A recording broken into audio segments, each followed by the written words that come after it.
Tay, magandang umaga po. Oh, dito na naman pala ang anak kong callboy.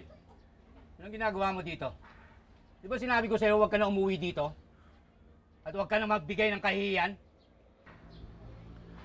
Nandyan ho ba si Jeng? Hindi mo ba ako narinig? Umaalingasaw ang kababuyan mo? Kuya? Jeng. Kuya, kamusta ka na? Ay, huwag ka lalapit dyan. Baka mahawa ka dyan. Umaalingasaw ang kababuyan yan. Hoy, narinig mo ba ako? Umalis ka na dito! Huwag mo na lang pansinin niyan, kuya, si tatay. Lasing na naman kasi. Sige. Eto. Dinala ko lang yung allowance mo tsaka pang tuition mo. Ayusin mo pag-aaral mo, ha? Opo, kuya. Matataas nga po yung mga grades ko eh. Talaga? Opo. O, eto. Bigyan mo na rin kay Nay. Sabihin mo pandagdag gastos, ha? Salamat, kuya. Ano yan, pera? Ha? Pinagpalit mo ang kaluluwa mo dahil sa pera?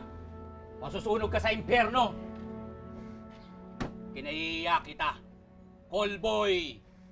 Macho dancer! Nagbebenta ng katawan! Ng babakla! Kinaiiyak kita! Dapat pinatay na kita nung pinanganak eh. Ha? Hira ka. Kaya ako nagkaganito dahil sa'yo. Ikaw ang hayop! Kuya, tama na. Pabayaan mo si tatay.